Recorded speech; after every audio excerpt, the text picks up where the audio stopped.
Hello बच्चों, आज हम लोग क्लास 10th चैप्टर 12 का वीडियो नंबर 3 लेकर के आए हैं। इस वीडियो नंबर 3 में आप लोगों को एक्सरसाइज 3 के कुछ बेसिक्स कॉन्सेप्ट, थ्योरम, एग्जाम्पल और एक्सरसाइज 3 के जो इम्पोर्टेंट क्वेश्चन है आपको वो समझने को मिलेगा। तो चलिए हम लोग क्या करते हैं, एक्सरसाइज 3 सीखने के पहले कुछ कुछ इंपॉर्टेंट कॉन्सेप्ट है उसको समझ लेते हैं ताकि हम लोग को एक्सरसाइज समझने में आसानी रहे। तो देखिए, सबसे पहला क्या है कॉन्सेप्ट, पहला कॉन्सेप्ट है angle subtended bye arc of a circle eight the centre.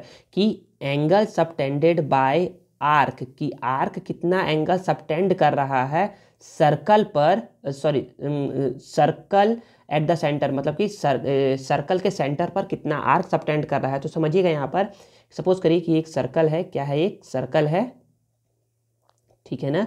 ये सर्कल क्या है बच्चे, सेंटर है, क्या है, ये सेंटर है, ठीक है। तो बच्चे ये क्या है, मैंने ना इस आर्क के बारे में बात कर रहा हूँ, मैं इस आर्क के बारे में बात कर रहा हूँ। ये एक आर्क है, क्या है, एक आर्क है। आप लोग को दिखाने के लिए मैं इसको ऐसे कलर कर रहा हूँ, वैसे तो पूरा आर्क ही है, लेकिन ये देखिए एक आर्क है। ये आर्क सर्कल के सेंटर पर जितना एंगल सबटेंड करता है इसी को हम लोग बोलते हैं सेंट्रल एंगल। क्या बोलते हैं इसको हम लोग, सेंट्रल एंगल बोलते हैं। समझ में आ गया। तो बोलोगे कि इसका अगर नाम O है और इसका नाम अगर A है और ये B है आर्क, तो आर्क AB, तो बोलोगे angle AOB, angle AOB made by arc AB। Arc AB क्या कर रहा है, एंगल AOB बना रहा है एट द सेंटर पे, एट द सेंटर O पर, is known as central angle, ठीक है। ऐसा भी हो सकता है कि ना यहाँ पर एक और बड़ा सा आर्क है, ये वाला आर्क है, ठीक है, ऐसे करके ये आर्क है। तो ये भी आर्क क्या कर रहा है बच्चे, सेंटर पर एंगल क्रिएट कर रहा है, ठीक है। और इसका नाम दे दो P और Q। तो बच्चे POQ भी क्या है बच्चे, सेंट्रल एंगल है, ठीक है ना। ये भी क्या है, सेंट्रल एंगल है। सेंट्रल एंगल मतलब कि जो सेंटर पर एंगल बनाए, जो सेंटर पर एंगल बनाए। देखो सेंटर पर ये एंगल बन रहा है तो इसको भी बोलेंगे सेंट्रल एंगल, इसको भी बोलेंगे हम लोग सेंट्रल एंगल। समझ में आ गया। चलिए अब आगे है थ्योरम, उस थ्योरम को समझते हैं और वो मोस्ट इंपॉर्टेंट थ्योरम है। देखिए बच्चे, थ्योरम नंबर 7 समझने से पहले ना हम लोग क्या करते हैं, दो कॉन्सेप्ट को समझते हैं। वो दो कॉन्सेप्ट क्या है, ज़्यादा इंपॉर्टेंट है, पहले उसको समझिए दो कॉन्सेप्ट को। तो वो कॉन्सेप्ट है क्या, तो पहला कॉन्सेप्ट समझिए कि सपोज करिए कि एक ट्राइंगल है, क्या है, ये ट्राइंगल है, ठीक है। ट्राइंगल में ये पहला कॉन्सेप्ट है। ट्राइंगल में ना अगर ये साइड इस साइड के इक्वल है, तो अगर मैं इसका नाम दे दूँ ABC और मैं बोल दूँ कि इफ़ AB इक्वल है AC के, इफ़ AB इक्वल है AC के, इफ़ AB इक्वल है AC के, तब याद रखिए AB के अपोजिट का ये एंगल, AB के सामने का ये एंगल, AB के सामने कौन सा एंगल आ रहा है, ACB, एंगल ACB, ये इक्वल होगा AC के अपोजिट के सामने का ये एंगल, एंगल ABC के, एंगल ABC के। तो इफ़ AB इक्वल है AC के, देन एंगल ACB इक्वल होगा एंगल ABC के, ठीक है बच्चे। पहला कॉन्सेप्ट है ये कॉन्सेप्ट आई थिंक इसमें यूज़ नहीं किया है, ये कॉन्सेप्ट यूज़ नहीं किया है। ये कॉन्सेप्ट आगे आने वाले, मतलब कि ये जो प्रश्नावली है ना, इस प्रश्नावली में यूज़ होगा, मतलब कि इस एक्सरसाइज में यूज़ होगा, ठीक है ना। अब देखिए हम लोग क्या करते हैं, जो ये थ्योरम नंबर 7 में यूज़ होगा उसको समझिए। देखिए तो सपोज करिए कि एक ट्राइंगल है, ठीक है, ये ट्राइंगल है, ठीक है ना। इस ट्राइंगल का नाम है ABC। इसके BC साइड को क्या कर दिया मैंने, एक्सटेंड कर दिया है, ठीक है, D तक यहाँ कर दिया है, एक्सटेंड कर दिया है। तो याद रखिए जो ये एक्सटीरियर एंगल बना है ना, देखिए अंदर में जो एंगल बनता है उसको बोलते हैं इंटीरियर, मतलब कि ये एंगल क्या है, इंटीरियर एंगल है, ये एंगल क्या है, इंटीरियर है, ये एंगल क्या है, इंटीरियर होगा, ठीक है ना। और जो बाहर में जो बनता है उसको बोलते हैं एक्सटीरियर एंगल। तो ये जो एक्सटीरियर एंगल है ना बच्चे, एक्सटीरियर एंगल है, मतलब आप बोल सकते हो कि एंगल DCA, देखिए DCA ये एंगल बन रहा है, एंगल DCA ये इक्वल होता है इसके इंटीरियर के अपोजिट एंगल के सम के, मतलब कि ये एंगल इस एंगल और इस एंगल के सम के इक्वल होता है, मतलब कि ये एंगल इस एंगल और इस एंगल के सम के इक्वल होगा। तो मतलब इसका नाम क्या दूंगा मैं, इसका नाम क्या दूंगा, इसका मैं बोलूँगा BAC, एंगल BAC। और इसका क्या नाम क्या दूंगा, एंगल ABC, एंगल AB सी। समझ में आ गया? आई थिंक तो समझ में आएगा। तो इसको बोलते हैं हम लोग एक्सटीरियर एंगल प्रॉपर्टी होता है। क्या होता है? एक्सटीरियर एंगल प्रॉपर्टी होता है। आप बोल सकते हो ना exterior angle of a triangle is equal to the sum of its opposite interior angle। तो ऐसा करके आप इसको ये समझिए कि जैसे सपोज करिए कि यहाँ पर एक क्या है, ट्राइंगल है, ठीक है, और मैं इसको ऐसे एक्सटेंड कर दिया और यहाँ पर नाम दे दिया, इसका नाम है PQR और यहाँ पर दे दिया मैं S। तो अब आप बोल सकते हो ना कि ये एंगल जो होगा ना बच्चे वो किसके इक्वल होगा? इन दो एंगल के इक्वल होगा, इन दो एंगल के इक्वल होगा, या इस दो एंगल के इक्वल होगा? तो बोलोगे सर ये ना इन दो एंगल के इक्वल होगा। याद रखिएगा बच्चे ये चीज़ थ्योरम नंबर 7 में यूज़ होगा, थ्योरम नंबर 7 में यूज़ होगा, इसलिए इसको बताया जा रहा है। तो आप बोल सकते हो कि ना ऐसे करके मैं बता रहा हूँ कि एंगल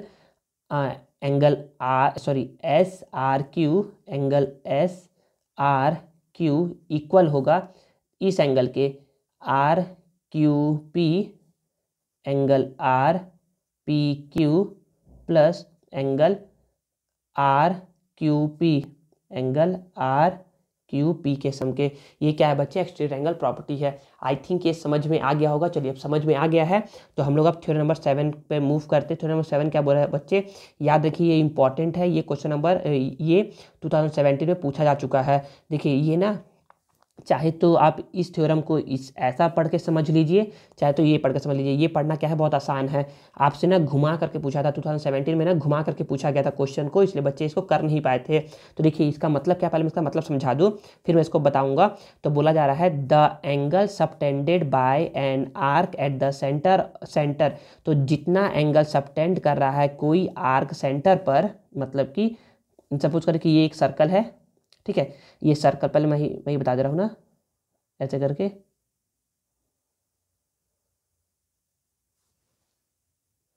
तो इसमें ये क्या है, सेंटर है हमारा, इसका नाम दे देता हूँ मैं O। तो अब देखिए क्या बोला जा रहा है कि सपोज करिए कि एक आर्क है, ये आर्क सेंटर पे जितना एंगल, इसका आर्क का नाम क्या है AB समझ लीजिए, ये आर्क सेंटर पे जितना एंगल सबटेंड करता है ना वो क्या होता है, डबल होता है। ट्वाइस मतलब टू टाइम्स मतलब डबल होता है the angle subtended bye it, जो ये एंगल सबटेंड करता है at any point on the remaining circumference of the circle. मतलब कि ये आर्क मान लो कि यहाँ पर एंगल बना रहा है, ठीक है, तो इसका मैं नाम दे रहा हूँ, इसका नाम दे रहा हूँ P नाम दे रहा हूँ। तो ये जो एंगल है ना इस एंगल का क्या होता है, हाफ होता है। या ऐसा बोल सकते हो ये एंगल इस एंगल का डबल होता है, यही प्रूफ करना है। या फिर ये आर्क ऐसे करके जो एंगल बना रहा है ये एंगल इस एंगल का डबल होगा, यही हम लोग को प्रूफ करना है। ठीक है, समझ में आ गया क्या प्रूफ करना है? अब इसको समझ लीजिए कि ये क्या बोला जा रहा है। तो इसमें बोला जा रहा है कि ऐसा पूछा गया 2017 में ना, इसको लेकर के पूछा था, इसका ऐसा ना दे करके ऐसा पूछा था। तो यहाँ पर बोला जा रहा है proof that the degree measure of an arc of a circle, तो ये आर्क सर्कल पे जितना एंगल बना रहा है इज ट्वाइस, वो क्या है, डबल है, the angle subtended bye it at any point on the alternate segment. तो यही आर्क जितना अलग से बना रहा है ना alternate segment of the circle with respect to the arc. मतलब कि इसको ना बस घुमा करके पूछ दिया है, इसका और इसका बोलने का मतलब सेम टू सेम, बस इतना समझ लीजिए, ठीक है ना। तो इतना होने के बाद चलिए अब क्या करते हैं, इसका जो गिवन है ना वहाँ से सॉल्व करना स्टार्ट करते हैं और समझते हैं। देखिए बच्चे, तो यहाँ पर बोला जा रहा है ना कि गिवन क्या क्या है, तो बोलोगे ना कि angle POQ subtended bye arc PQ। तो POQ ये आर्क क्या कर रहा है, सबटेंड कर रहा है सेंटर पर, सर्कल के सेंटर पर, और यही आर्क क्या कर रहा है, एंगल PRQ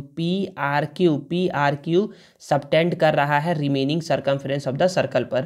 ठीक है, अब इसके बाद प्रूफ क्या करना है, प्रूफ करना है कि ये एंगल क्या है बच्चे, ये एंगल डबल है इस एंगल का, ये एंगल डबल है इस एंगल का, प्रूफ करना है कि ये एंगल मतलब कि पी ओ क्यू डबल है पी आर क्यू के, इस एंगल के पी आर क्यू के। ठीक है, कंस्ट्रक्शन क्या करना है बच्चे, पहले बोलोगे ना कि ना आर को ओ से ज्वाइन किया, join R to O, R को ओ से ज्वाइन किया एंड एक्सटेंड किया इसको पॉइंट एम तक, पॉइंट तक क्या कर दिया, एक्सटेंड कर दिया।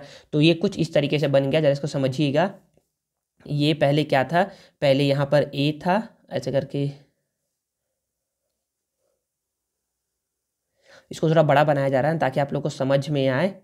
ठीक है, यहाँ पर ये सेंटर है, इसका नाम दे दो ओ। ठीक है, ठीक है, यहाँ पर नाम दे दिए हम लोग आर है, ये पी है, ये क्यू है, और इसको ज्वाइन किया गया है और फिर इसको कुछ लेंथ तक इसको एक्सटेंड कर दिया गया है और यहाँ पर इसका नाम दे दिया गया है एम। ठीक है, तो देखिए हम लोग को देखने को क्या मिला, हम लोग को देखने को ये मिला ना कि यहाँ पर ये ऐसा करके दो ट्रायंगल बन गया है, दो ट्रायंगल बन गया है। तो हम लोग बोलेंगे कि in triangle P O R में, पी ओ आर में, in triangle P O R में क्या है बच्चे, अभी बताया था ना कि ये जो एक्सटीरियर एंगल है, जो ये एक्सटीरियर एंगल है, जो एक्सटीरियर एंगल है ना बच्चे, ये एक्सटीरियर एंगल क्या होगा बच्चे, इन दो एंगल के सम के इक्वल होगा बच्चे। एक्सटीरियर एंगल जो है, एक्सटीरियर एंगल जो है इन दो एंगल के सम के इक्वल होगा। यहाँ पर एक्सटीरियर एंगल जो है एंगल पी ओ एम, देखिए पी ओ एम, ये एंगल आया। पी ओ एम क्या है बच्चे, वो इस एंगल के, angle O P R, O P R, O P R ये angle, plus angle O R P, O R P, O R P ये एंगल के क्या है बच्चे, इक्वल है। ये क्या है, एक्सटीरियर एंगल थ्योरम है। ठीक है, और इसमें क्या बोला गया है, अभी जो एक और बताया था ना, एक और क्या बताया था बच्चे, एक और बताया था ये वाला कि ना ये देखिए यहाँ पर ना कि ओ पी ओ आर के इक्वल है। यहाँ पर जो एक और बताया था ना कि ना दो आप लोग कॉन्सेप्ट बताया था, तो दोनों कॉन्सेप्ट का इसमें यूज़ हो रहा है। तो देखिए ओ पी ओ आर के इक्वल है, क्यों इक्वल है सर, क्योंकि देखिए ओ पी भी रेडियस है और ओ आर भी रेडियस है, तो ये दोनों क्या है बच्चे, इक्वल है, ये दोनों क्या है, इक्वल है। तो इसके अपोजिट का ये एंगल देखिए, ऐसे समझिएगा, यहाँ पर फिर से बता रहा हूँ, ये है ऐसे करके, ये ओ है, ये आर है, ये पी है, तो ये ऐसे करके ज्वाइन किया हुआ है। तो देखिए ओ पी क्या है बच्चे, ओ आर के इक्वल है, ओ पी ओ आर के इक्वल है, यहाँ तो समझ में आ गया होगा। अब देखिए ओ पी के अपोजिट का ये एंगल, ठीक है, तो ऐसा करके मैं बता रहा हूँ, यहाँ पर मैं लिख के बता रहा हूँ, तो ऐसा बोलोगे कि ओ पी इक्वल है ओ आर के, तो ओ पी के अपोजिट का ये एंगल, मतलब कि ये वाला एंगल का नाम क्या है, तो इसको बोलोगे कि angle O R P, angle O R P equal होगा ओ आर के अपोजिट का ये एंगल, तो इसका नाम क्या बोलोगे, इसको बोलोगे O P R, O P R की क्या होगा बच्चे, इक्वल होगा। क्यों होगा equal, opposite angle of equal side of a triangle are equal, मतलब कि अपोजिट एंगल जो होते हैं ना इक्वल साइड्स के, वो क्या होते हैं, इक्वल होते हैं। तो आई थिंक आपको ये लाइन और ये लाइन समझ में आ गया होगा। अगर समझ में आ गया है तो पी ओ एम को पी ओ एम लिख दिए, ओ पी आर को ओ पी आर को ओ आर पी लिख सकते हैं, ओ पी आर को ओ आर पी लिख सकते हैं। तो यहाँ पर भी क्या क्या कर दिए हम लोग, ओ पी आर को लिख दिए ओ आर पी, और यहाँ पर ओ आर पी था ही, और ओ आर पी हो गया, दो O R P, equation number 1 हो गया। सेम तरीके से जैसे इस ट्रायंगल के लिए बात किए हैं वैसे इस ट्रायंगल के लिए बात करेंगे, बोलेंगे कि ओ क्यू इक्वल है ओ आर के, ओ क्यू ओ आर के इक्वल है, क्योंकि दोनों रेडियस है। अब रेडियस है तो बोल सकते हो ओ क्यू के अपोजिट का ये एंगल और ओ आर के अपोजिट का ये एंगल, ऐसा बोलोगे कि ओ क्यू इक्वल है ओ आर के, ओ क्यू इक्वल है ओ आर के, तो ओ क्यू के अपोजिट का ये एंगल, इसका नाम क्या हो जाएगा, तो इसका नाम आप लोग बोल सकते हो O R Q, angle O R Q equal होगा ओ आर ए है, ओ आर के अपोजिट का ये एंगल, इसका नाम क्या हो जाएगा, O Q R, angle O Q R, तो यहाँ पर वही लिखा गया है। अब वो बोल सकते हो ना कि ना अभी जो बताया था कि यहाँ पर भी देखिए कि यहाँ का ये एक्सटीरियर एंगल इन दो एंगल के सम के इक्वल होगा। तो एक्सटीरियर एंगल दोनों के सम के इक्वल है, दोनों सम के इक्वल है। तो O R Q plus O Q R, तो ओ आर क्यू को ओ आर क्यू लिख दिए और ओ क्यू आर को भी क्या लिख दिए, ओ आर क्यू लिख देंगे, क्योंकि दोनों क्या है, इक्वल इक्वल है। तो यहाँ पर ओ आर क्यू आ जाएगा। ठीक है, अब क्या करेंगे, इक्वेशन नंबर 1 को इक्वेशन नंबर 2 से ऐड कर देंगे। तो याद रखिए LHS LHS से ऐड होगा और RHS RHS से ऐड होगा। तो LHS को LHS से ऐड कर दिए, RHS को RHS से ऐड कर दिए। तो जब समझ में ये आएगा ना कि जब जैसे ही ऐड किए ना तो POM ये वाला एंगल के बारे में बात कर रहा है, QOM ये वाला एंगल के बारे में बात कर रहा है। तो देखिए ये पूरा यही एंगल हो जाएगा, दोनों को मिला करके, दोनों को ऐड करने के लिए बोल रहा है। तो ऐड करना है मतलब कि एंगल POQ बोल रहा है। तो यहाँ पर बोल सकते हो कि एंगल POQ। ठीक है, अब आगे देखिए दोनों में क्या है बच्चे, 2 कॉमन है, तो 2 को कॉमन ले दिए। यहाँ पर ORP प्लस एंगल ORQ है। अब देखिए ORP इस एंगल के बारे में बात कर रहा है, ORQ इस एंगल के बारे में बात कर रहा है। तो ये पूरा इसके बारे में बात कर रहा है और ये पूरा क्या है बच्चे, ये पूरा है PRQ। तो इसको बोल सकते हो कि 2 एंगल PRQ और एंगल POQ इधर था ही। तो यही क्या हो गया बच्चे, हैंस प्रूव्ड हो गया। ठीक है, आई थिंक समझ में आ गया होगा जो समझाया गया। तो बच्चे ये क्वेश्चन जो था ना, ये क्वेश्चन नंबर 2017 में आया है, इसलिए इसको बताया गया है। चलिए हम लोग अब आगे पढ़ते हैं और आगे समझते हैं। देखिए अब थ्योरम नंबर 8 क्या है, तो थ्योरम नंबर 8 है, स्टेटमेंट है, angle subtended by the diameter of a circle at the point on the circumference is a right angle. बोलने का मतलब क्या है कि ना यहाँ पर बता रहा हूँ कि क्या है, एक सर्कल है, ठीक है, ये सेंटर हो गया, angle subtended by the diameter, ये क्या है बच्चे, डायामीटर है, ठीक है ना, सर्कल के सेंटर से पास होकर के जा रहा है, डायमीटर है, at a point on the circumference पर कहीं पर भी एक पॉइंट है, मान लो कि यहाँ पर एक पॉइंट है, यहाँ पे जितना एंगल बना रहा है ना बच्चे, ये क्या है बच्चे, 90 डिग्री होता है। क्या होता है ये, 90 डिग्री होता है। इसको याद कर लेना है कि डायमीटर कहीं पर भी मान लो कि यहाँ पर बना रहा है, इस पॉइंट ऑफ कॉन्टैक्ट पर बना रहा है एंगल, तो ये भी क्या होगा बच्चे, 90 डिग्री होगा। सपोज करो यहाँ पर बना रहा है, तो ये भी क्या होगा बच्चे, 90 डिग्री होगा। सपोज करो नीचे बना रहा है, तो ये भी क्या होगा बच्चे, 90 डिग्री होगा। ठीक है ना, कहीं पर भी बनाएगा ना तो क्या होगा, 90 डिग्री होगा। यही क्या है बच्चे, थ्योरम नंबर 8 बोल रहा है। ठीक है, थ्योरम नंबर 8 आता नहीं है। अब देखिए ना, अब हम लोग इसको बनाते हैं, ट्राई दिस ना बच्चे इंपॉर्टेंट है, क्वेश्चन में ना पूछा जाता है इस एग्जाम में। देखिए बच्चे, तो जो अभी तक पढ़े ना हम लोग, हम लोग पढ़े अभी थ्योरम नंबर 7 पढ़े हैं और थ्योरम नंबर 8 पढ़े हैं, यहाँ पर 8 पढ़े हैं। ठीक है ना, दोनों थ्योरम का यहाँ पर यूज़ करके क्वेश्चन पूछा जा रहा है और बहुत आसान क्वेश्चन है, बच्चे इसको देख करके छोड़ देते हैं। बच्चे बहुत आसान क्वेश्चन है। देखिए अभी बताया ना कि ना ये एंगल बोल रहा है कि find the value of x in the given figures. तो पहला फिगर्स है 15 नंबर 1 है कि देखिए एक आर्क सेंटर पे जितना एंगल बनाता है ना, यही सेम आर्क सरकमफेरेंस पर क्या करता है, उसका जस्ट हाफ एंगल बनाता है। मतलब कि जितना ये सेंटर पे एंगल बना है ना, वो इस एंगल क्या होगा, डबल होगा। तो बोलोगे इसके लिए यहाँ पर लिख रहा हूँ, तो बोलोगे कि angle AOB is 2 times angle APB।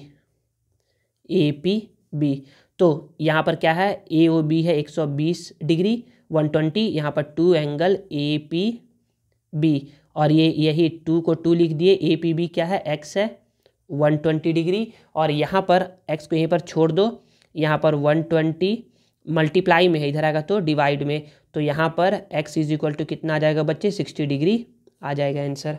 ठीक है, और यहाँ पर इस रूल को, इस थ्योरम को बोलना मत भूलिएगा। कौन सा थ्योरम सर, थ्योरम नंबर 7 को लिखना मत भूलिएगा। थ्योरम नंबर 7 यहाँ पर लिखोगे तब ये आपको नंबर मिलेगा। ठीक है, इस क्वेश्चन को देखिए, इस क्वेश्चन में देखिए कि सर अब इसको कैसे करें, तो बच्चे इसको उल्टा करके देखिए, इसको ऐसे करके घुमा दीजिए, इसको ऐसे करके पकड़िए यहाँ से और इसको ऐसे करके घुमा दीजिए, तो ये भी कुछ ऐसा बन जाएगा। तो बोलोगे कि सेंटर पे जितना एंगल बनता है ना, सरकमफ्रेंस पे जस्ट उसका डबल बनता है, ठीक है ना। तो सेंटर पे एंगल बना है 80 और 20 मिला करके 100, तो सरकमफ्रेंस पे कितना होगा 50 होगा।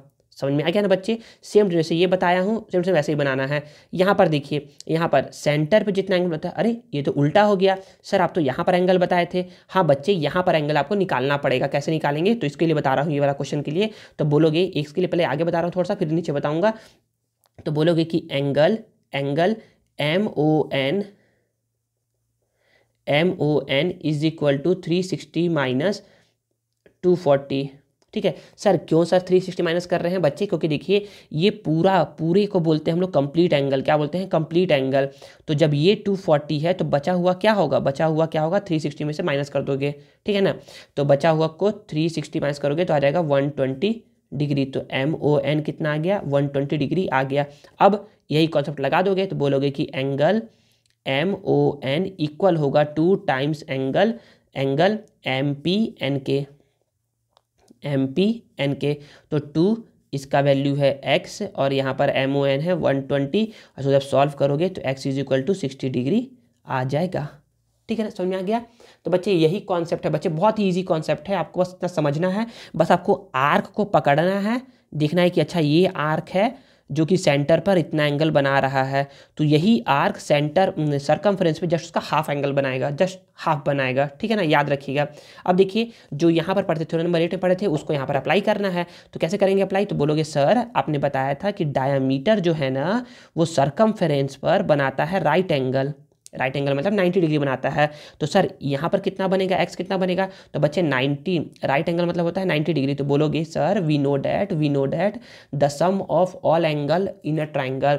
तो सारे एंगल का सम ट्राइंगल में कितना होता है, 180 होता है। तो बोलोगे sir angle A plus angle B plus angle C is equal to 180 degree होता है। एंगल A है सर 50 डिग्री, एंगल B है सर 90 डिग्री, और एंगल C सर x है, ठीक है। तो आप बोल सकते हो 50 प्लस 90 कितना होता है बच्चे, 140 plus x is equal to 180, और x को यहाँ पर छोड़ दोगे 180, ये प्लस में इसे आएगा तो माइनस में, तो x is equal to 180 minus 40 degree इसका आंसर आ जाएगा।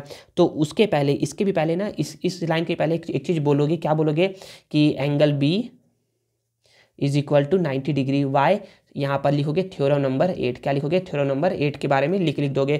क्या लिखोगे, बोलोगे कि angle subtended by the diameter of a circle at the point on the circumference is a right angle, ठीक है। और फिर इसके लिए लिखोगे, इस लाइन के लिए, we know that the sum of all angle of a triangle is 180 degree, ठीक है ना, समझ में आ गया। चलिए अब हम लोग आगे बढ़ते हैं और समझते हैं।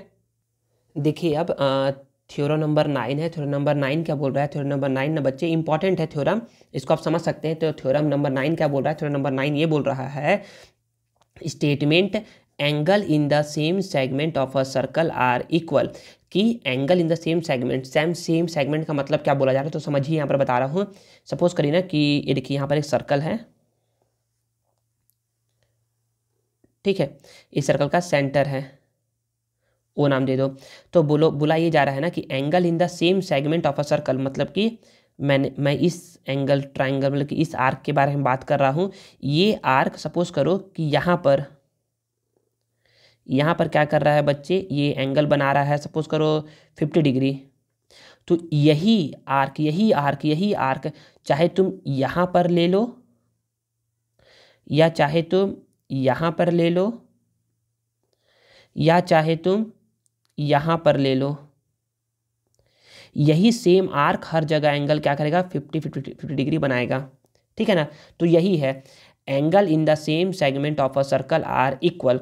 तो यही आर्क जो यहाँ पर एंगल बना रहा है ना, यही सेम आर्क या सरकमफेरेंस पर दूसरी जगह सेम एंगल बनाएगा, मतलब कि this angle equal to this angle होगा, यही बोलने का मतलब है। समझ में आ गया। तो चलिए बच्चे, अब हम लोग थ्योरम नंबर 9 समझने के बाद अब आगे पढ़ते हैं और समझते हैं। देखिए बच्चे, अब इसके आगे का बोला जा रहा है ट्राई दिस। इसको ट्राई करना है, इसको समझना कि find the value of x and y in the given figure.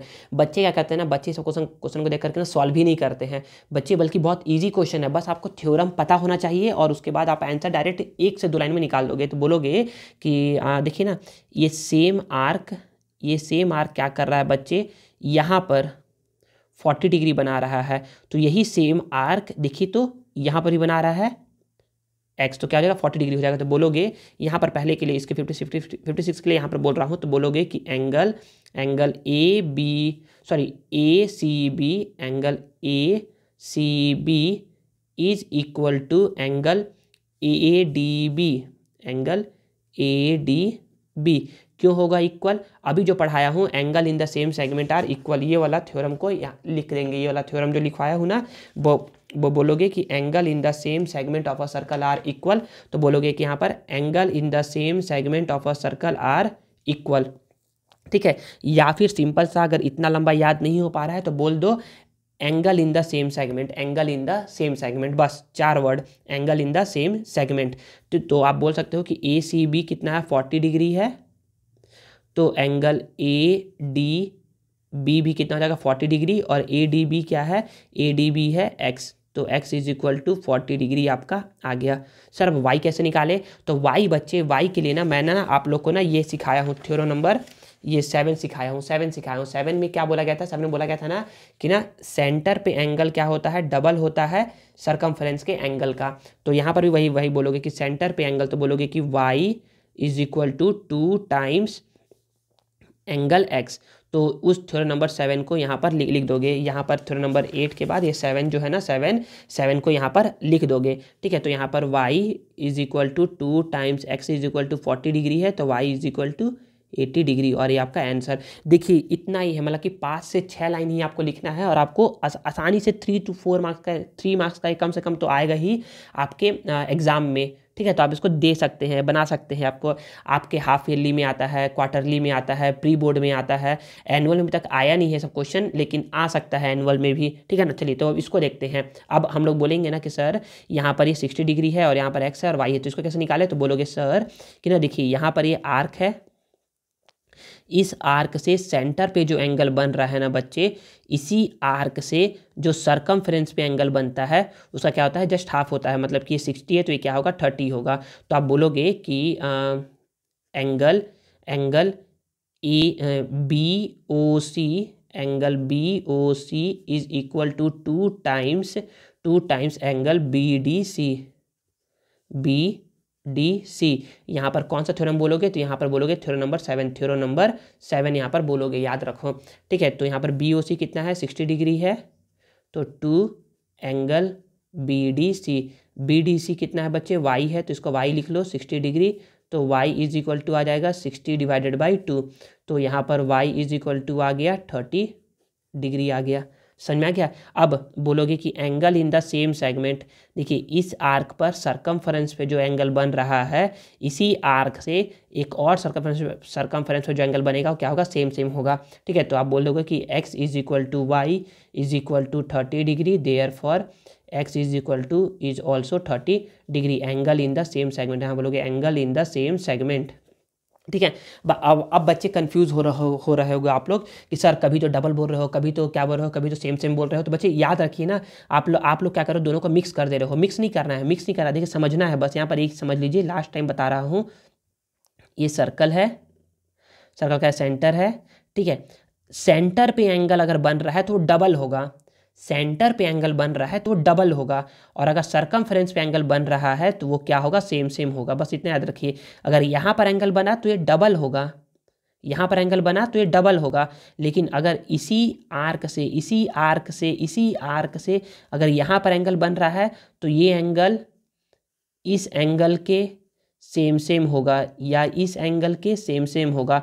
Circumference पे जितना भी एंगल बन जाए वो सारा क्या होगा, सेम होगा, और सेंटर पे जो एंगल बनेगा वो उसका डबल होगा। बस इतना याद रखना है, ठीक है। तो अब हम लोग ट्राइजेस के पढ़ने के बाद एक्सरसाइज 3 पे मूव करते हैं और उसके क्वेश्चन को समझते हैं। देखिए बच्चे, अब एक्सरसाइज 3 का फर्स्ट क्वेश्चन क्या बोला जा रहा है। तो फर्स्ट क्वेश्चन बच्चे 2018 में आया हुआ क्वेश्चन है।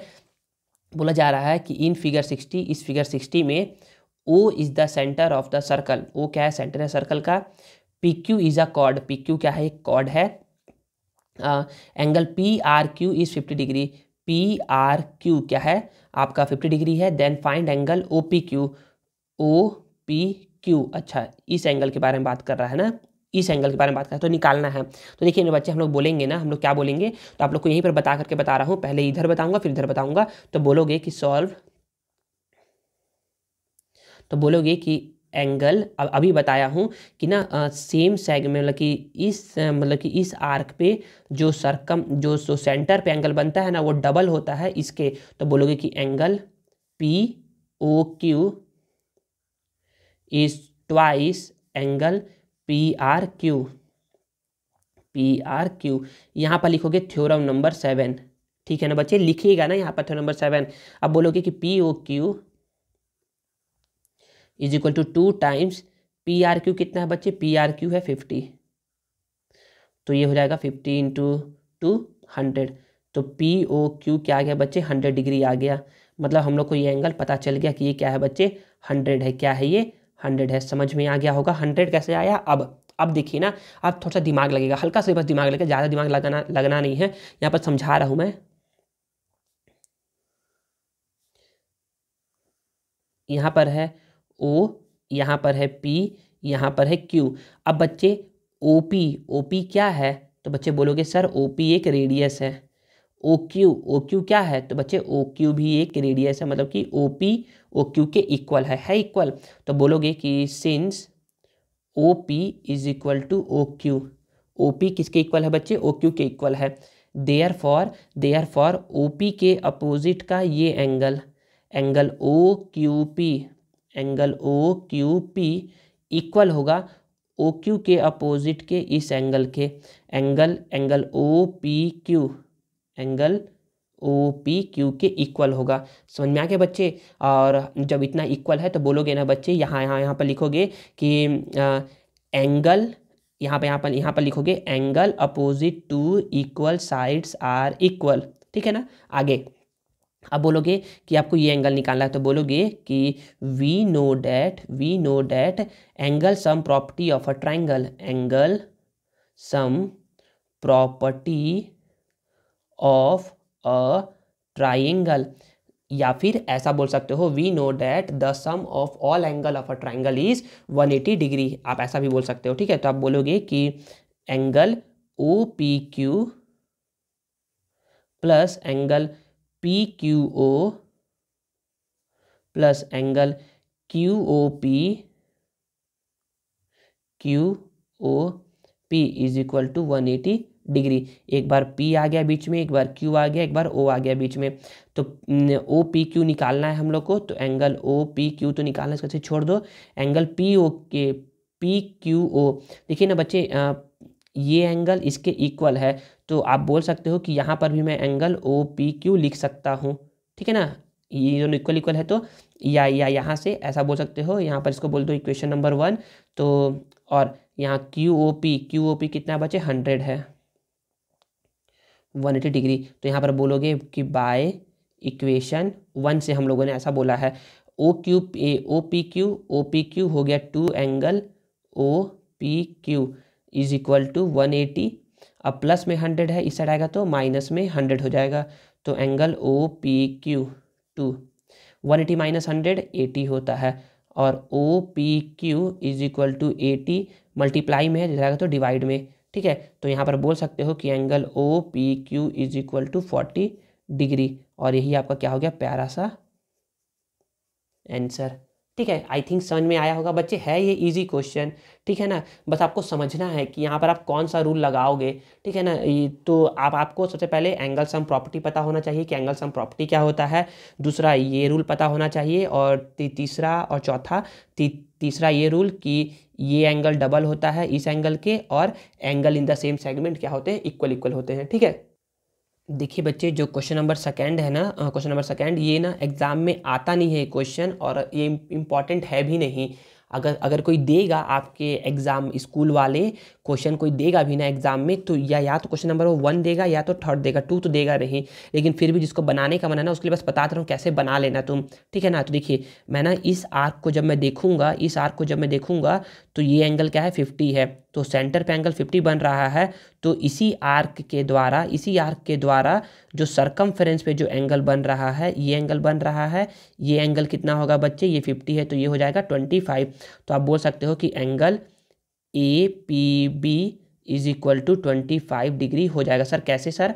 तो आप बोलोगे ना कि 50 का हाफ कर दोगे तो कितना आ जाएगा 25 आ जाएगा, थ्योरम नंबर 7 का यूज़ करके, ठीक है। अब हमको निकालना है पी बी ओ मतलब कि ये एंगल निकालना है। तो देखो ये आ गया 25, ये आ गया 75, तो यहाँ लगा दो एंगल सम प्रॉपर्टी, बोलोगे this angle plus this angle plus this angle is equal to 180 degree, this angle plus this angle plus this angle is equal to 180 degree. इन दोनों को ऐड कर दोगे, इन दोनों को ऐसे करके बोलोगे कि 75 plus 25 plus angle P B O is equal to 180 degree. और जब 180 डिग्री होगा तो इन दोनों को ऐड कर दोगे तो 70 प्लस 2 90 और 5 100 को इधर माइनस करोगे तो एंगल पी बी ओ कितना आ जाएगा बच्चे 100 डिग्री आ जाएगा। सॉरी 100 में से 180 में से 100 को माइनस करोगे तो कितना आएगा 80 डिग्री, इसका आंसर आ जाएगा। तो इसको बना लीजिएगा खुद से, ठीक है। अब क्वेश्चन नंबर जो 3 है ना बच्चे, 3 इंपॉर्टेंट है, 3 क्वेश्चन नंबर पूछा जाता है, क्वेश्चन नंबर 3 जो है ना वो पूछा जाता है, इसलिए इसको बता दे रहा हूँ, ठीक है। तो देखिए 3 क्या है बच्चे, तो 3 है ना कि if O is the centre of the circle, अगर O centre of the circle है ना, find the value of x, तो इसको फाइंड करना है। तो बच्चे मैं अभी बताया था ना कि ना देखिए ये आर्क क्या कर रहा है, सेंटर पे बना रहा है 70, तो यही आर्क सर्कमफेरेंस पे कितना बनाएगा 35 बनाएगा, जैसे यहाँ पर बताया था ना 25। तो जिसको ये समझना है ना ये देख के समझ लो कि कैसे इसको बनाना है, ठीक है। तो आप बोलोगे कि angle A O C is equal to 2 times angle A B C, यहाँ पर बोलोगे थ्योरम नंबर 7 बोलोगे, ठीक है। ए ओ सी कितना है 70 है, तो 2 एंगल ए बी सी, तो angle A B C 70, 2 multiply में था तो डिवाइड में आ जाएगा, तो एंगल ए बी सी कितना हो जाएगा, इसको जब डिवाइड करोगे तो ये हो जाएगा 35, कितना हो जाएगा 35, तो एंगल ए बी सी क्या आ गया 35 आ गया, ठीक है। इतना हो गया। तो अब बोलोगे कि सर ये जो है ना देखिए ऐसा करके है, ये ऐसा करके है, कुछ समझिएगा, यहाँ पर है बी, यहाँ पर है सी, यहाँ पर है ए, तो बोलोगे सर ये क्या है रेडियस है, और सर ये भी क्या है रेडियस है। हाँ बच्चे बिल्कुल सही बोलो, रेडियस है। तो इसके सामने का ये एंगल मतलब कि बोलोगे कि since O B equal to O C, radius of same circle, बोलोगे radius of same circle, O B equal to A C है, देयरफॉर ओ बी के अपोजिट का सॉरी यहाँ पर ओ था बच्चे, यहाँ पर ओ था, ओ बी के अपोजिट का ये एंगल मतलब कि angle O C B equal होगा ओ सी के अपोजिट के इस एंगल के, ओ सी के अपोजिट क्या है तो एंगल ओ बी सी के इक्वल होगा।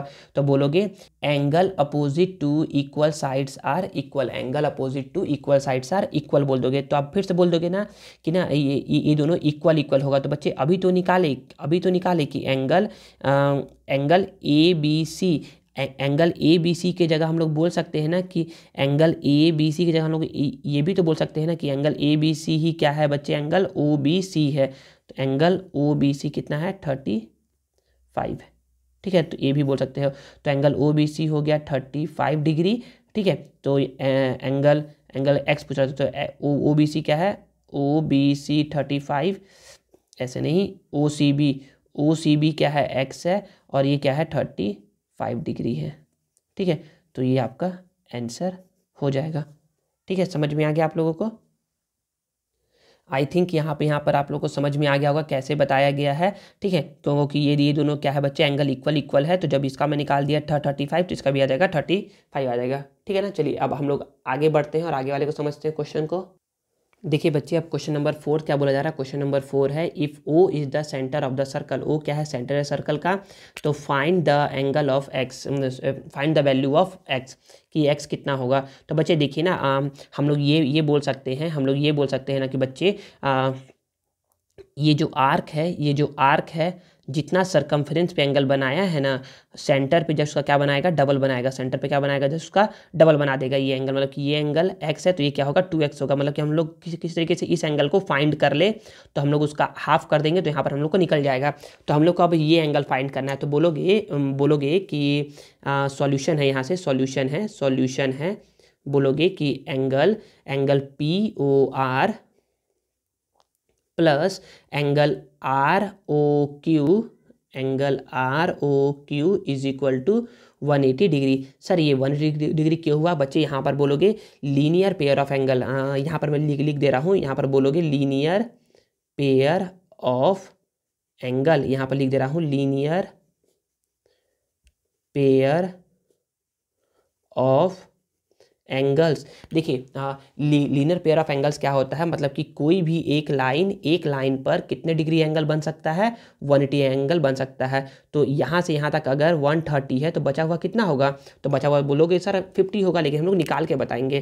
ठीक है ना, यहाँ पर 130 हो गया प्लस एंगल ROQ हो गया 180 डिग्री। ठीक है, तो angle ROQ is equal to 180, plus में है इधर आएगा तो माइनस में, तो angle ROQ is equal to 50 degree. तो ROQ कितना आ जाएगा, 50 डिग्री आ गया। तो हाँ, हमको निकल गया ये वाला एंगल, तो निकल गया। अब हम लोग बोलेंगे कि इसके बाद बोल रहा हूँ कि angle ROQ is equal to 2 times angle RSQ। Angle RSQ यहाँ पर बोलोगे थ्योरम नंबर 7। तो ROQ कितना निकला है, 50 डिग्री निकला है। तो 2 एंगल RSQ कितना है बच्चे, x है। ठीक है, तो x को यहीं पर छोड़ दोगे, यहाँ पर 50 है, ये मल्टीप्लाई में, इधर आएगा तो डिवाइड में। तो x इज इक्वल टू हो जाएगा 50 को 2 से डिवाइड करोगे तो 25 डिग्री। आपका ये प्यारा सा आंसर आ जाएगा।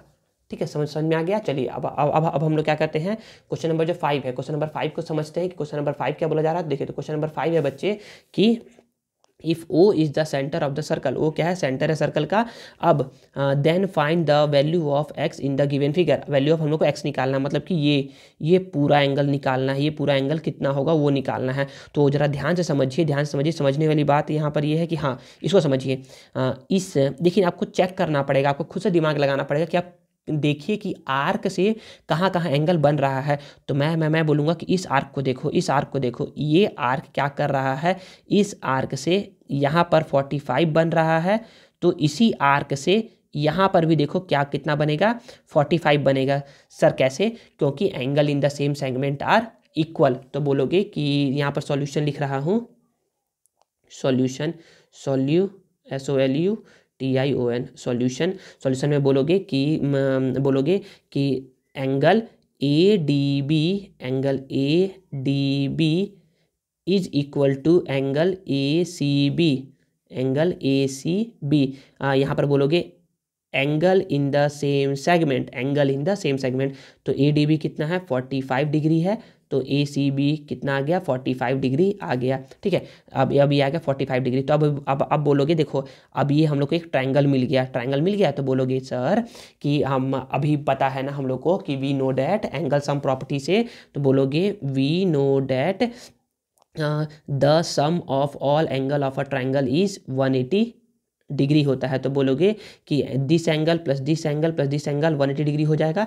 तो ऐसा फिर बताया हूँ आप लोग को, तो बोल सकते हो ना, यहाँ पर लिखोगे कि दिस एंगल, लिख ही दे रहा हूँ, CAB plus angle ACB plus x degree is equal to 180। ठीक है, CAB 60 है, ACB कितना है, 45 है, plus x is equal to 180 degree. तो 60 प्लस 40 होता है 100 और 5 होता है 105, और ये प्लस में है, इस साइड आएगा तो माइनस में हो जाएगा 105। तो x इज इक्वल टू आ जाएगा बच्चे 75 डिग्री आ जाएगा। आई थिंक समझ में आ गया होगा, और यही आपका क्या हो जाएगा, प्यारा सा आंसर हो जाएगा। ठीक है, तो क्वेश्चन नंबर 6 जो है वो इम्पॉर्टेंट तो है नहीं एग्जाम में, लेकिन फिर भी बता दे रहा हूँ ना, समझा रहा हूँ, इसको बताऊंगा नहीं आप लोगों को। देखिए ये 120 है, क्या है ये 120 है, और बोल रहा है कि आपसे निकालने के लिए find the value of angle A B C. तो बच्चे देखिए ना, आपने ऐसा समझिए कि इस आर्क को देखिए, इस आर्क को, ये आर्क क्या करेगा, सेंटर पर जितना एंगल बनाएगा उसका जस्ट हाफ यहाँ पर बनाएगा। तो सेंटर पे एंगल कितना बनाएगा, तो सेंटर पे एंगल ना यहाँ का निकालने के लिए आप क्या करोगे, 360 से इसको माइनस कर दोगे, जैसा कि आपने किसको बनाया था, जैसा कि आपने इसको बनाया था, इस वाले क्वेश्चन को बनाया था। ठीक है ना, सेम ऐसे ही बनाओगे। तो पहले 360 से माइनस कर दोगे तो ये वाला एंगल निकल आ जाएगा, और ये वाला एंगल जब निकल आएगा तो फिर से यही वाला कॉन्सेप्ट यहाँ पर बोलोगे और फिर यहाँ से एक्स निकालोगे। तो जब इसको 360 से माइनस करोगे, तो मैं डायरेक्ट बता दे रहा हूँ कि जब इसको 360 से माइनस करोगे तो आ जाएगा ये 240 आ जाएगा, यहाँ पर ये एंगल आ जाएगा 240, और जब ये 240 आ जाएगा तो इसका जस्ट हाफ ये होगा, तो ये कितना हो जाएगा, जब इसको 240 को 2 से डिवाइड कर दोगे तो आ जाएगा ये 120 डिग्री, और यही 120 डिग्री आपका प्यारा सा आंसर हो जाएगा। तो ऐसा जो ये बताया था यही इस पर लगाओगे तो बन जाएगा। ठीक है, तो चलिए हम लोग क्या करते हैं, तो बच्चे इसको समझ में आ गया ना कि हम लोग को निकालना था ए बी सी, तो ए बी सी हम लोग ऐसे ही निकालेंगे। तो इसको निकालने के बाद इसको क्या करेंगे, 2 से डिवाइड कर देंगे तो हमारा ए बी सी एंगल आ जाएगा। तो angle A B C is equal to, इसको 2 से डिवाइड कर दीजिएगा। ठीक है, तो जैसा आप लोग को बताया था ट्राई दीज वाला, वैसा ही आप लोग बनाएंगे तो आपसे बन जाएगा ईजिली।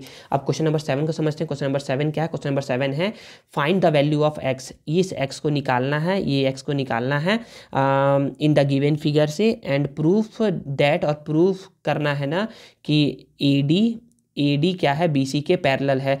AD क्या है बच्चे, BC के पैरेलल है, ये प्रूफ करना है। सॉल्व, तो बोलोगे ना, देखिए इस आर्क को देखिए, इस आर्क से जो सरकमफ्रेंस पर जो एंगल बन रहा है, इसी आर्क से एक और एंगल बन रहा है यहाँ पर भी, तो ये भी क्या होगा बच्चे, इक्वल होगा। जब ये 50 तो ये भी 50 होगा, तो बोलोगे कि एंगल DAC इक्वल होगा एंगल DBC के। तो एंगल DBC कितना है बच्चे, 50 डिग्री है। ठीक है ना, क्यों इक्वल है, बोलोगे angle in the same segment, और DAC के आ जाएगा बच्चे 50 डिग्री आ गया। ठीक है, लेकिन सर हम लोग को तो एक्स निकालना है, आप एक्स के बारे में बताइए। तो बच्चे बता रहे हो एक्स के बारे में भी, तो एक्स कैसे निकलेगा। तो आप ये देखिए कि यहाँ पर कुछ ऐसा बना हुआ है, यहाँ पर है ये O, यहाँ पर है ये D, यहाँ पर है ये A। ठीक है, तो आप बोलोगे सर ये OA है ना और ये OD है, ये दोनों क्या है बच्चे, रेडियस है। क्या है, रेडियस है। तो बोलोगे कि since OA equal to OD है, तो बोलोगे radius of a same circle, radius of the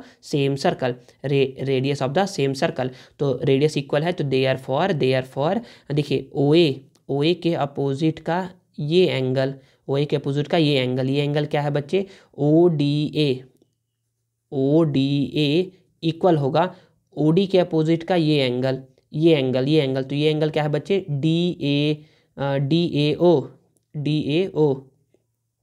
angle DAO, ये दोनों क्या है बच्चे, इक्वल है। तो बोलोगे angle opposite to equal sides are equal, कि एंगल जो होते हैं ना अपोजिट साइड्स के, वो क्या होते हैं, इक्वल होते हैं। मतलब कि अगर साइड्स इक्वल है तो उसके एंगल्स भी क्या होंगे, इक्वल होंगे। तो बोलोगे कि angle ODA is equal to angle, देखिए DAO बच्चे, DAO एंगल DAC के इक्वल होगा। तो DAO कितना हो जाएगा बच्चे, ये हो जाएगा 50 डिग्री हो जाएगा। ठीक है, तो हम लोग पता चल गया कि ये एंगल भी 50 है, ये एंगल भी 50 है, तो ये हम लोग एक्स निकाल सकते हैं। तो बोलोगे by angle sum property of a triangle. तो angle sum property of triangle क्या होता है, तो बोलोगे कि दिस एंगल मतलब कि एंगल ऐसे बोल लो, angle DAO plus angle ODA plus x is equal to 180 degree. तो DAO कितना है, 50 है, ODA भी कितना है, 50 है, plus x is equal to 180 degree. 50 plus 50 100, तो 180 प्लस में 100 इधर जाएगा तो माइनस में 100, तो x इज इक्वल टू क्या आ जाएगा बच्चे 80 डिग्री आपका आंसर आ जाएगा। ठीक है ना। तो अब देखिए बच्चे, अब मैं जो बता रहा हूँ ना कि अब इसको क्या करना है हम लोग को प्रूफ करना है कि AD पैरेलल है BC के। ये AD क्या है बच्चे, ये AD BC के पैरेलल है। तो कैसे प्रूफ करेंगे बच्चे, तो याद रखिए बच्चे, याद रखिए जब कभी भी Z बनता है, जब कभी भी क्या बनता है Z बनता है, और Z बनने पर ये एंगल इसके इक्वल होता है। ठीक है। तो सर यहाँ पर तो अगर जब कभी भी Z बनता है, जब कभी भी Z बनता है, जब कभी भी Z बनता है और Z बनने पर ये एंगल अगर इसके इक्वल होता है, तो हम बोलते हैं कि this line is parallel to this line. ठीक है। तो अब इसको अच्छा घुमा करके देखिए, इसको ऐसा करके घुमा करके देखिए, तो अब बोलोगे ना सर ये देखिए यहाँ पर भी ऐसे करके Z बन रहा है, बन रहा है Z यहाँ पर, और Z बन रहा है, तो हम लोग ये भी देख रहे हैं कि this angle is equal to this angle है, तो this line is parallel to this line हो जाएगा। ये एक थ्योरम है, तो थ्योरम आप लोग को ऊपर शो हो रहा होगा, थ्योरम आप लोग को ऊपर शो हो रहा होगा, तो आप बोलोगे कि एंगल सिंस, ऐसे बोलोगे since angle ADB, angle ADB is equal to angle ADB is equal to angle DBC, angle DBC is equal to 50 degree, therefore AD parallel to BC। और यहाँ पर बोल दोगे ना देयर इतना इक्वल है, तो यहाँ पर बोलोगे जो आपको शो हो रहा होगा ना वो आपको यहाँ पर बोलोगे। ठीक है ना। तो यही आपका क्या हो जाएगा, आप बोलोगे यहाँ पर हैंस प्रूव्ड। ठीक है। तो इतना ही है आज के वीडियो के लिए। और जो क्वेश्चन नंबर 8 है ना, यहाँ पर जो क्वेश्चन नंबर 8 दिया हुआ है यहाँ पर, वो क्या है हमारे लिए उतना इंपॉर्टेंट नहीं है, वो कभी एग्जाम में आता नहीं है और आई थिंक आएगा भी नहीं। ठीक है। तो यहाँ पर हमारा होता है ये चैप्टर ओवर, और इसके एक्सरसाइज के क्वेश्चन होते हैं ओवर। इतने ही इंपॉर्टेंट क्वेश्चन बन सकते हैं इस चैप्टर से, तो इसलिए इसको इतना ही बताया गया है। तो अगर आप लोगों को ये वीडियो और मेरा मेहनत पसंद आया है तो please please please please please video को लाइक करिए, कमेंट करिए और इसे अपने दोस्तों के साथ शेयर करिए, और चैनल को सब्सक्राइब करना मत भूलिएगा। मिलते हैं नेक्स्ट वीडियो में। Thank you.